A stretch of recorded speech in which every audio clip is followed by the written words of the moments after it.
ठीक है, कर लेंगे सर, कोई दिक्कत नहीं है अभी तो। ठीक है, बाकी दोनों पर मतलब ऐसे टिप्स पे याद नहीं है सर, मैं ये नहीं कह टिप्स पे सकती याद मुझे तो बिल्कुल टिप्स समय पे। के साथ होगा, उसकी कोई बात नहीं है। जी बाकी सर। दोनों आप लोग मुझे बताइए। ठीक है। यस सर, याद है। ठीक है। आईपीसी में हम लोगों ने 114-15 तक पढ़ लिया था। सर 114 से स्टार्ट करना था। ठीक है, 114 से और स्टार्ट वैसे करना तो था। 11 हाँ 11 मतलब 111 तक तो हो गया था। फिर आप बोले कि मुझे इसमें थोड़ा सा डाउट लग रहा है, मैं दोबारा करवाऊंगा, और आपने शायद दोबारा ही करवाना है। ठीक है। आई बाकी हाँ, क्योंकि तब तक मेरी तबीयत बिगड़ना शुरू हो गई थी, तो मैंने उसको उसके आगे छोड़ दिया था। मैं अभी चेक करता हूँ।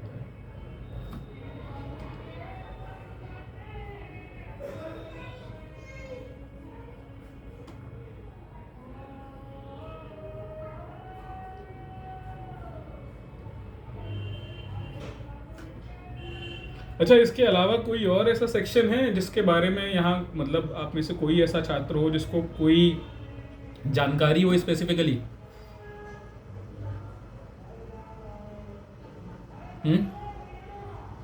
मतलब बहुत सारे सेक्शंस होते हैं: rape, murder, culpable homicide, theft, extortion, robbery, defamation.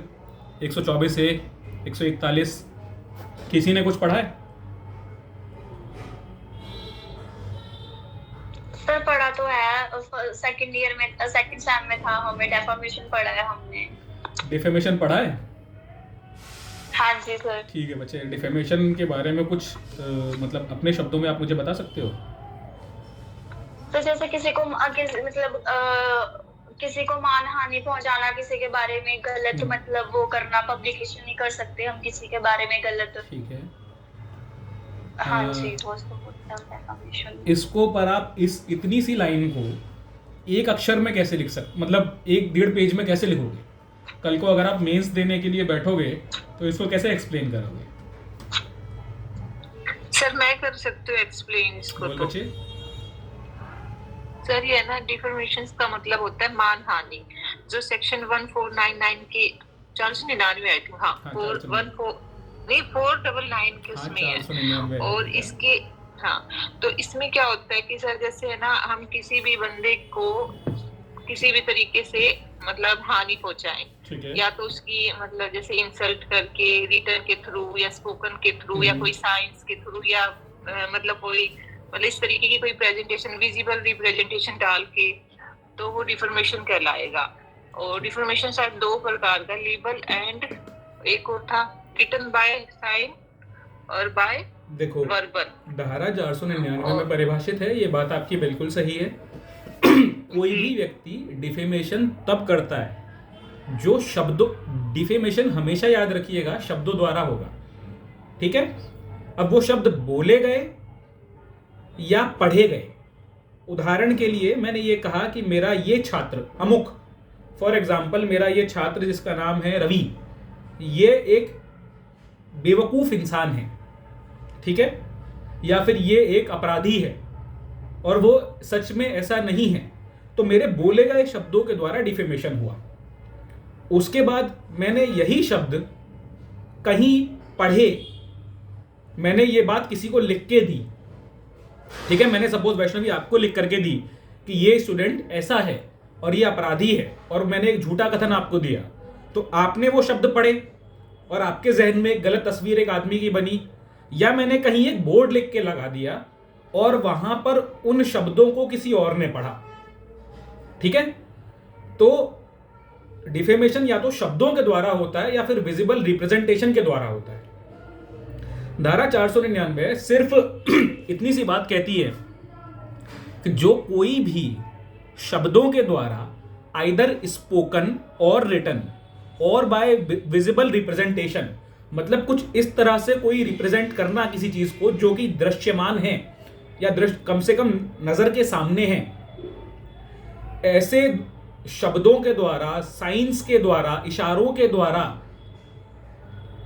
इस प्रकार का कोई भी आरोप लगाता है जिससे कि किसी व्यक्ति के कैरेक्टर को, उसकी रेप्यूटेशन को नुकसान पहुंचता है, तो वो व्यक्ति मानहानि या डिफेमेशन करता है। ठीक है, यहां पर ये चीज नोट करने लायक है कि जीवित के अलावा मृत व्यक्ति का भी डिफेमेशन हो सकता है यदि वो व्यक्ति जो उससे जुड़े हुए हैं, उदाहरण के लिए मैं आपसे ये कहूं कि कोई freedom fighter, for example Mahatma Gandhi ji, मैं उनके लिए कोई ऐसी बात कहूं जो कि मतलब उनके चरित्र पर गलत प्रभाव डालती है, वहां पर गांधी जी को मानने वाले लोग निश्चित रूप से इस बात से ना केवल ऑफेंड होंगे, बल्कि उनको ये लगेगा कि गांधी जी के परिवार के लिए भी ये बात गलत है, गांधी जी के रिश्तेदारों को भी सुन के ये बात बुरी लगेगी और गांधी जी को मानने वाले लोगों को भी ये बात बुरी लगेगी। ये अलग बात है कि गांधी जी आज मौजूदा रूप में इस दुनिया में नहीं है। तो सबसे पहली बात यह है कि जीवित व्यक्ति के साथ पहला इसका एक्सप्लेनेशन कहता है कि मृत व्यक्ति का भी डिफेमेशन हो सकता है। उसके बाद दूसरी बात यह कहता है, हेलो सर, हेलो, क्या बेटा बोलो। अगर जैसे कि मरे हुए व्यक्ति के खिलाफ मैंने डिफेमेशन किया है तो उसका केस कौन डालेगा? बेटा जिसकी भावनाएं आहत होंगी वो डालेगा।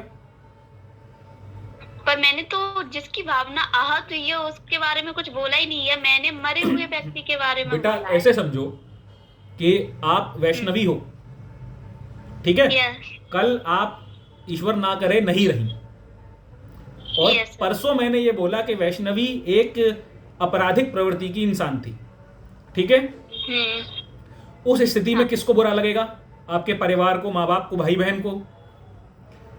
मैं तो आपके भाई बहन माँ बाप को नहीं जानता, पर उस ही परिस्थिति में जहां पर मैं ये कर रहा हूं, जहां पर मैंने ये आरोप लगाया, उस स्थिति में ये बात आपके माँ बाप को भी बुरी लगेगी, आपके भाई बहन को भी बुरी लगेगी।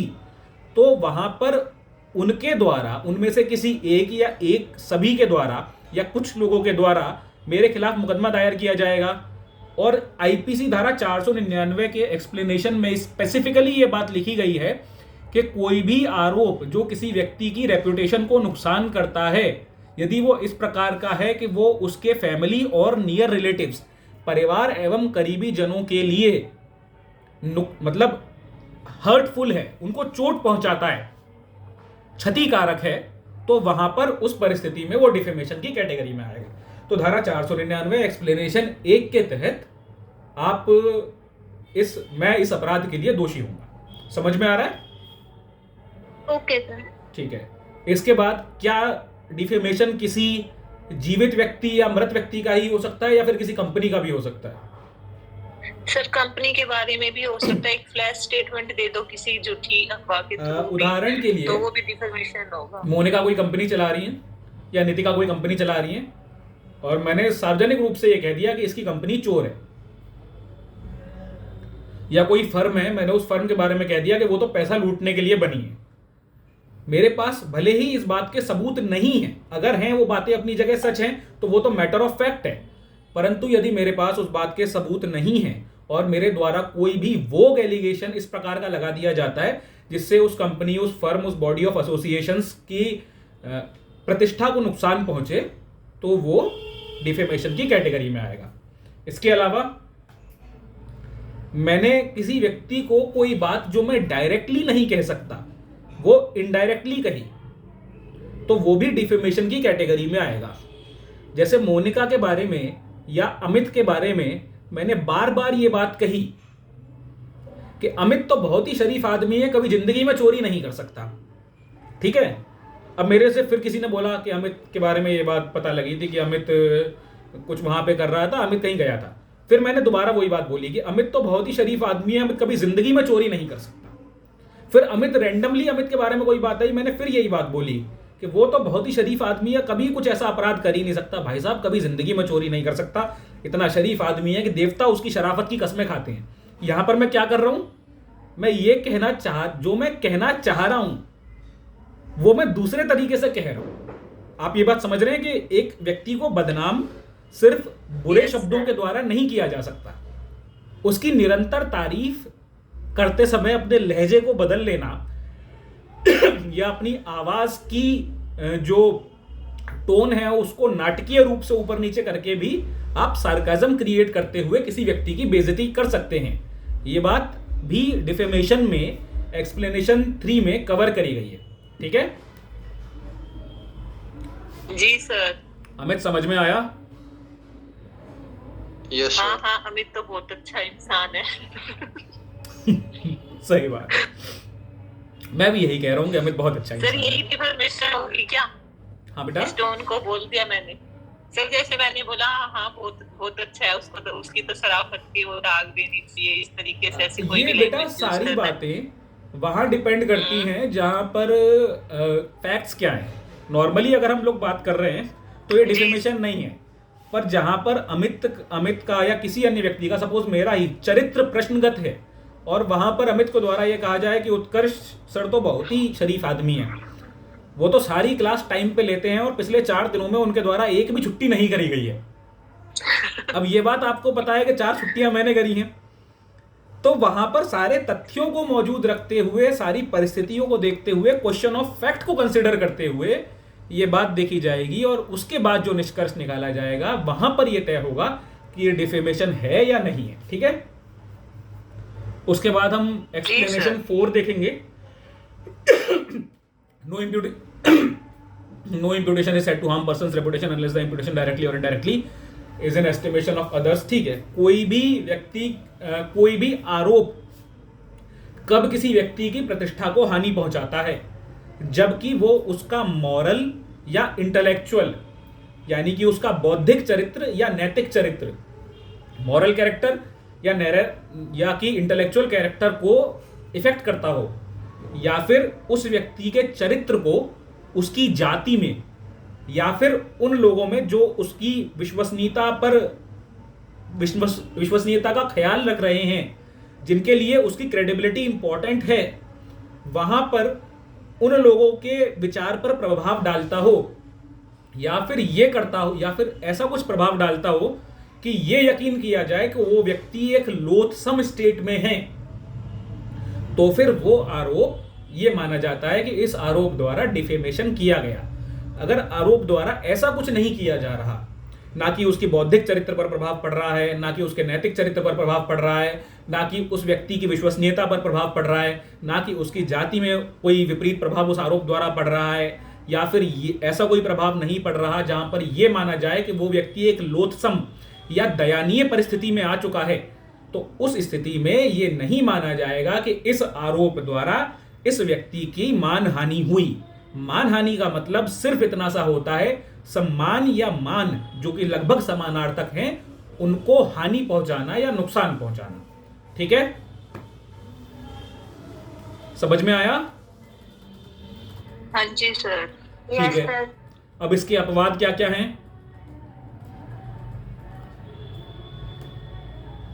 लोकहित या पब्लिक गुड के लिए सच का आरोप लगाना, यानी कि यदि कोई भी ऐसा काम है जो कि सही है और पब्लिक गुड के लिए है, फॉर एग्जाम्पल मैं कोई भी ऐसा आर्टिकल किसी अखबार में लिख दूं जिसमें किसी भी राज्य या केंद्र सरकार की किसी नीति की आलोचना करी गई हो और यह कहा गया हो कि इस चीज से जनता का या लोकतंत्र का या वोट देने वाले लोगों का या किसी जाति विशेष का या किसी धर्म विशेष का नुकसान हो रहा है, वहां पर अगर मेरा इंटेंशन पब्लिक गुड है यानी कि लोक मंगल है और मैंने एक सच को उजागर कर दिया, तो वो डिफेमेशन की कैटेगरी में नहीं आएगा।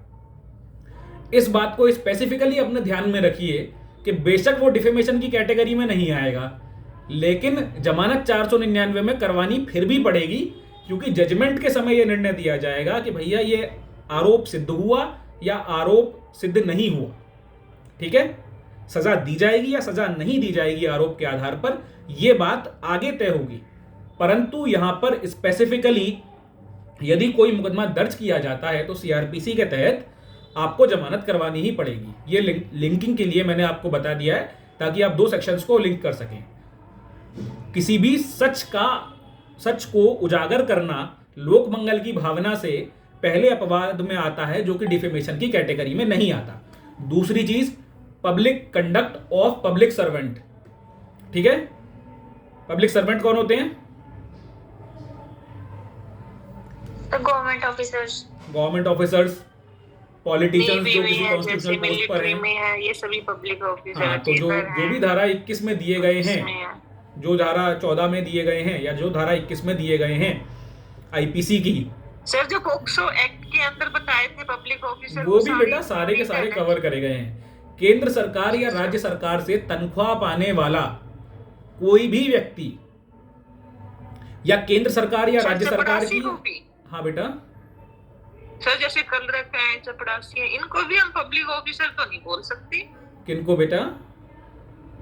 जैसे कल रखा है, छोटे मोटे जैसे ग्रुप डी के बंदे होते हैं बेटा, ये सारे के सारे मैं वही कह रहा हूं, केंद्र सरकार से तनख्वाह पाने वाला, या केंद्र सरकार की किसी बॉडी से तनख्वाह पाने वाला, राज्य सरकार से तनख्वाह पाने वाला, या राज्य सरकार की किसी बॉडी से तनख्वाह पाने वाला व्यक्ति पब्लिक सर्वेंट कहलाएगा। ठीक है? कोई भी व्यक्ति जो किसी ऑफिस ऑफ बेनिफिट या ऑफिस ऑफ प्रॉफिट पर बैठा हुआ है, कोई भी व्यक्ति जिसको कि ऐसी कोई सुविधा सरकार द्वारा प्राप्त है, वो व्यक्ति यहां पर पब्लिक सर्वेंट कहलाता है। तो public conduct of public servant, public conduct यानी कि अपनी पब्लिक ऑफिसर सर, ऑफिसर की बात बोली आपने। पब्लिक ऑफिसर या पब्लिक सर्वेंट यहां पर लगभग समानांतर ही आएगा। उस बात के जिस्ट को समझने की कोशिश करिए कि public conduct of public servant यानी कि कोई भी व्यक्ति जो सरकारी नौकर है या सरकार द्वारा सुविधा प्राप्त है, सुविधा उपभोग कर रहा है, उसके कंडक्ट को, उसकी ड्यूटी से रिलेटेड कंडक्ट को गुड फेथ में अगर उस पर आपके द्वारा कोई कमेंट किया गया है तो फिर वो यहां पर अपवाद के रूप में लिया जाएगा, धारा 499 में। ठीक है, समझ में आया? हाँ जी सर। ठीक है, उसके बाद किसी व्यक्ति का कंडक्ट जो कि पब्लिक क्वेश्चन को टच कर रहा है, इसका मतलब क्या? सामान्य जनता से जुड़े किसी भी प्रावधान पर, किसी भी प्रश्न पर, उदाहरण के लिए मेरे द्वारा ये कहा जाए कि मैं जहां रहता हूं वहां पर सामने एक मैदान में क्या वजह है कि कूड़ा नहीं उठाया जा रहा है, क्या वजह है कि यहां पर लगातार पुलिस चौकी की मौजूदगी के बावजूद भी अराजक तत्व जमा हो रहे हैं, या फिर इस क्षेत्र में इतना अपराध क्यों बढ़ रहा है, ऐसा कोई भी प्रश्न जो कि फॉर पब्लिक वेलफेयर है और कोई पब्लिक क्वेश्चन को टच करता है, यानी कि सामान्य जनता का सवाल है, वो भी उस बारे में भी प्रश्न करना या कोई आरोप लगाना डिफेमेशन की कैटेगरी में नहीं आता। ठीक है, समझ में आया? Yes sir. ठीक है, publication of report of proceeding of court, इसका मतलब क्या होता है?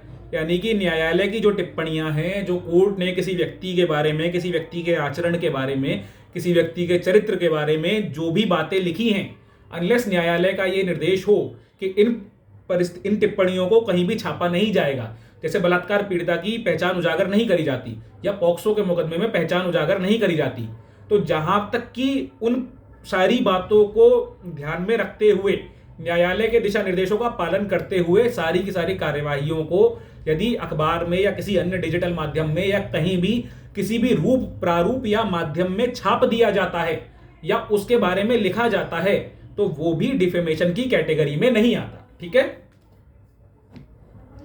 उसके बाद merits of case decided in court और conduct of witness and others concerned, किसी भी केस की मेरिट, मुकदमा चल रहा है दो लोगों के बीच में, नितिका और मोनिका के बीच में, और यहां पर मेरे द्वारा उस मुकदमे की मेरिट्स जिस पर वो मुकदमा डिसाइड किया गया, यानी कि जो उसके गुण दोष थे, जिन पर चर्चा करते हुए या जिन पर चर्चा छोड़ते हुए मैं उस मुकदमे को बचा सकता था अपनी नजर में, या उस मुकदमे में अभियोजन या बचाव कर सकता था, या जो मेरी सलाह में बचाव या अभियोजन पक्ष के वकील को करने चाहिए थे, उस परिस्थिति में जिन उन चीजों पर चर्चा करना भी डिफेमेशन की कैटेगरी में नहीं आता। ठीक है, समझ में आ रहा है? वैष्णवी, नितिका, मोनिका, यस सर समझ में आ रहा है। एक्सेप्शन दोबारा समझाना। बेटा, मेरिट्स ऑफ केस क्या होती हैं? केस के फैक्ट्स जिन पर कोई बचाव पक्ष या अभियोजन पक्ष, प्रोसिक्यूशन या डिफेंस, कुछ फैक्ट्स को कंसिडर करता है, न्यायालय के सामने लाता है, और कुछ फैक्ट्स को हम लोग छोड़ने की कोशिश करते हैं अगर हमको ये लगता है कि इससे हमारा मुकदमा बच रहा है, इससे हमारे जो क्लाइंट है उसको फायदा हो रहा है। तो उन दोनों ही परिस्थितियों की चर्चा करना, मेरिट्स ऑफ केस के बारे में कुछ भी लिखना कि इस चीज को छोड़ दिया गया, इसको छोड़ा नहीं जाना चाहिए था, इस चीज को डिस्कस किया गया, इस पॉइंट को प्रेस ही नहीं करना जाना चाहिए था, किसी भी सिविल या क्रिमिनल वाद में, या फिर कोई व्यक्ति जो उस मुकदमे का पक्षकार है, चाहे सिविल का या क्रिमिनल का, उसके बारे में लिखी गई कोई भी बात जो गुड फेथ में कही गई है, उस पर चर्चा भी यहां पर डिफेमेशन की कैटेगरी में नहीं आती। ठीक है? Yes sir. ठीक है। पब्लिक परफॉर्मेंस का मतलब भी, पब्लिक परफॉर्मेंस भी डिफेमेशन की कैटेगरी में नहीं आती। कोई सिंगर ये कह रहा है कि भैया, कोई सिंगर गाना सुना के गया आपको, चाहे कैलाश खेर हो या अनूप जलोटा जी हो या कोई भी अन्य सिंगर हो, और आपने कह दिया कि बहुत ही बेकार गाता है, तो आप डिफेमेशन की अपराध से मुक्त हैं, आप डिफेमेशन नहीं कर रहे हैं। उदाहरण के लिए यहाँ उत्कर्ष शर्मा आपको पढ़ा रहे हैं और आपने सार्वजनिक रूप से इंस्टाग्राम फेसबुक पर जाकर के लिख दिया कि इससे बुरा टीचर मैंने पूरी जिंदगी में नहीं देखा, क्योंकि ये पब्लिक परफॉर्मेंस है जहां पर मैं पढ़ा रहा हूं and you are common people who has the right to decide the way I am teaching is acceptable to you और is not acceptable to you. इस परिस्थिति में यह भी एक अपवाद के रूप में माना जाएगा। किसी भी लेखक, किसी भी राइटर, कवि, शायर, टीचर, ऐसा कोई भी आर्टिस्ट जो कि पब्लिक के सामने कोई कला पेश करी जाती हो, जो कलाकार है, उसके कंडक्ट पर, उसकी परफॉर्मेंस पर, उसकी प्रस्तुति पर आपके द्वारा की गई कोई भी टिप्पणी डिफेमेशन की कैटेगरी में नहीं आएगी, बशर्ते आपने यही लिखा है कि उत्कर्ष शर्मा एक बहुत ही बुरे टीचर हैं।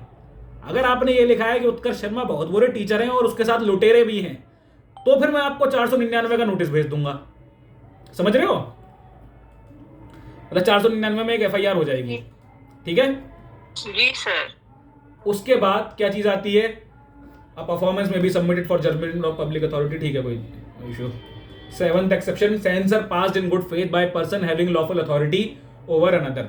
सेंसर का मतलब होता है प्रतिरोध। किसी भी लोक अधिकारी द्वारा यदि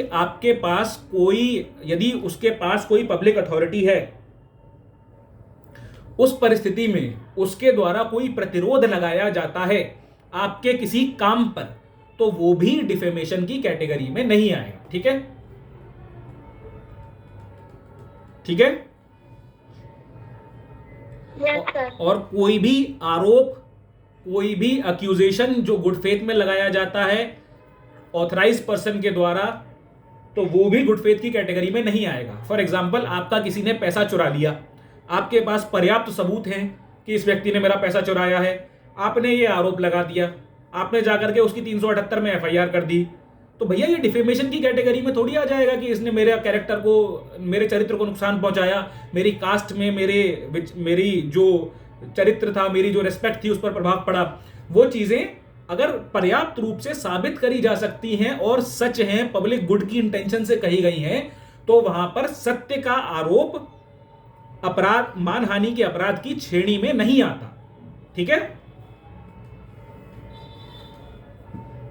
समझ में आया? Yes sir. इसके अलावा इसका 9वां एक्सेप्शन सिर्फ इतनी सी बात कहता है कि कोई भी आरोप जो कि इस प्रकार लगाया जाता है ताकि उस आरोप लगाने वाले व्यक्ति के हित की रक्षा कर सके एवं अन्य व्यक्तियों की, सामान्य अन्य व्यक्तियों की रक्षा कर सके, तो वहां पर वो आरोप भी इस प्रकार से मानहानि की श्रेणी में नहीं आएगा। ठीक है? मतलब कि वैष्णवी ने अगर ये कहा कि नितिका जो बच्ची है ये पैसे वापस नहीं करती किसी के, इसको पैसे मत देना, वैष्णवी इसको 5,000 रुपए दे के बैठी थी, नितिका वापस नहीं कर रही थी, वैष्णवी के पास इस बात के पर्याप्त सबूत थे। वहां पर मोनिका, अमित, पल्लवी और जितने भी हमारे बच्चे हैं, अब्दुल, आशीष, इन सब लोगों ने जितनी भी ये सारी बातें सुनी, उन सब ने ये सोचा, मतलब वैष्णवी के कहने की इंटेंशन इतनी थी कि कोई अन्य व्यक्ति इसको पैसा ना दे, सो दैट उसका पैसा ना डूबे। उस परिस्थिति में सीधे सीधे आप मानहानि के अपराध के दायित्व से पूर्णतः मुक्त हैं, क्योंकि आपकी मंशा सिर्फ इतनी सी थी कि आप अपने धन की रक्षा करें और दूसरों के धन की रक्षा करें। ठीक है? ओके। Yes sir. ठीक है। मानहानि कितने शब्दों से मिलकर बनाए?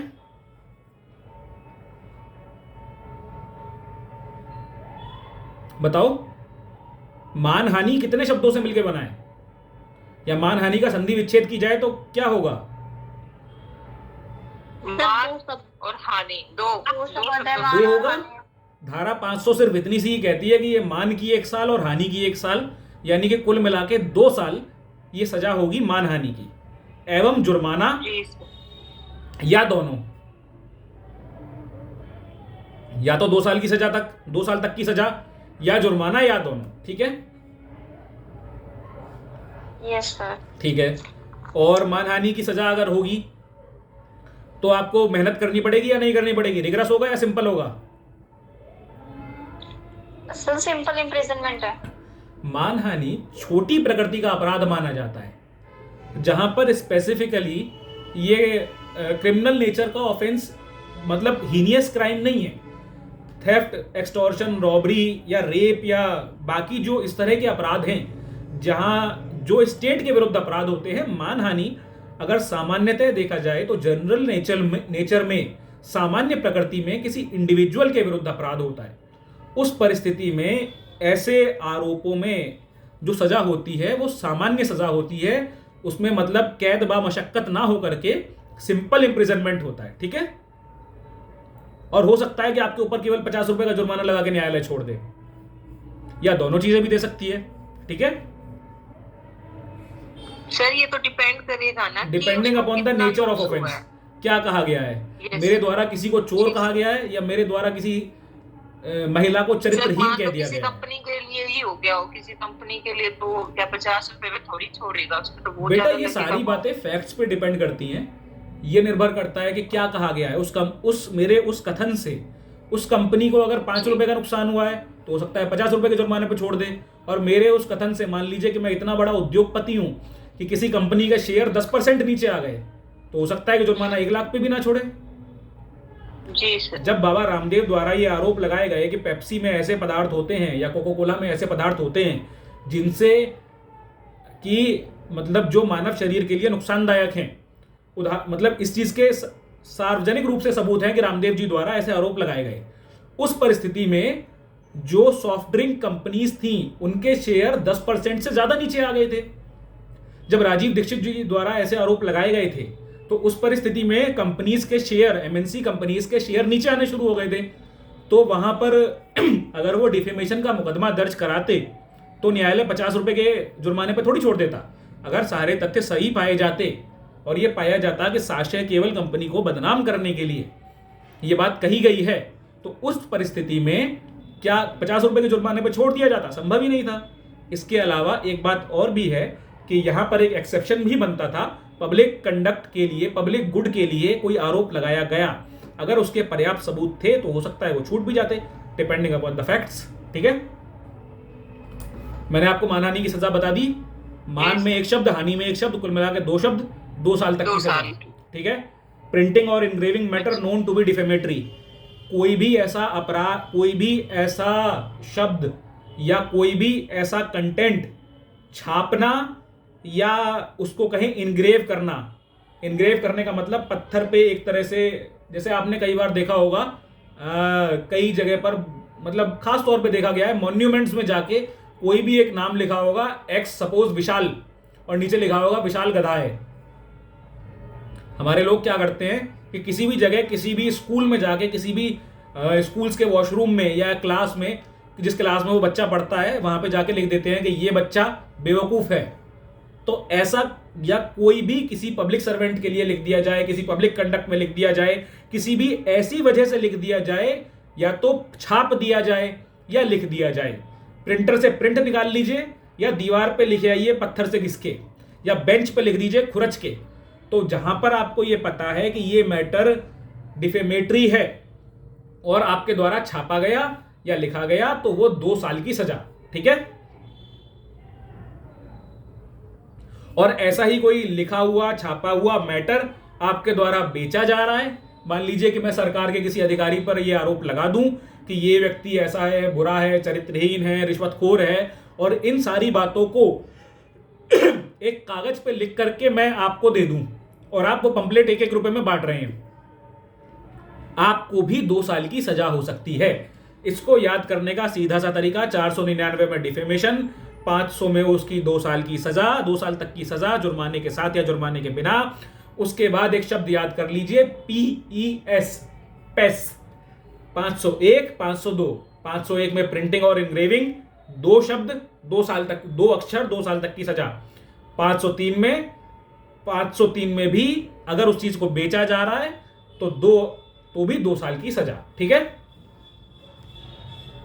समझ में आ गया? Yes sir. सर ठीक है। डेफामेशन में एक महेंद्र सिंह धोनी वाला भी केस हुआ था ना? हाँ बेटा, डेफामेशन में ही था ना महेंद्र सिंह धोनी वाला केस भी एक? हाँ, महेंद्र सिंह धोनी ने एक केस दायर किया हुआ है एक मीडिया संस्थान के विरुद्ध, जहां तक मुझे पता है, जो कि करोड़ों की मानहानि का है।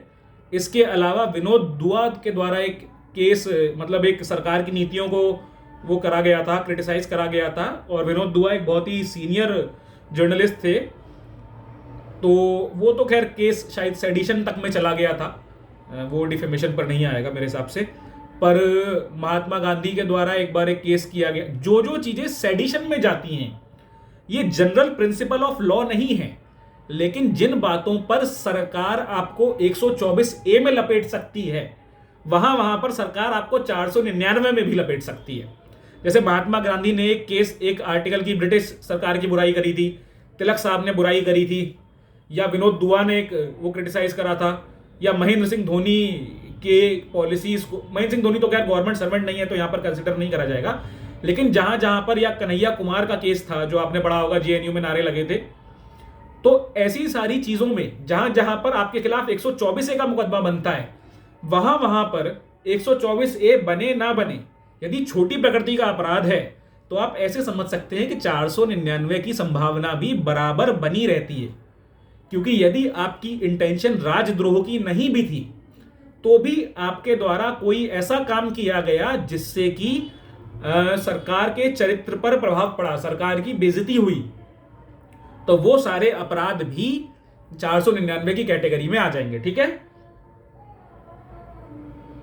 इसके अलावा महेंद्र सिंह धोनी ने एक प्रतिष्ठित मीडिया संस्थान पर आरोप लगाया था डिफेमेशन का। वो मुकदमा अभी भी चल रहा है, बीच में वो शायद कुछ हो गया था बंद, परंतु उसके बाद वो दोबारा से अभी चल रहा है, और वो भी डिफेमेशन की कैटेगरी में ही आता है। ठीक है, वो आप लोग चाहें तो उसको गूगल कर सकते हैं, अन्यथा मैं बता दूंगा। और इसके अलावा डिफेमेशन पे कोई लीडिंग केस मेरे हिसाब से तो बहुत ज्यादा जरूरी नहीं है, परंतु यदि कोई होगा तो मैं आपको बाद में नोट्स में लिखवा दूंगा। ठीक है, जी सर। ओके, डिफेमेशन हमारा पूरा हो गया। अब हम वापस आ जाते हैं अपनी पुराने चैप्टर्स पर। सर एक क्वेश्चन पूछ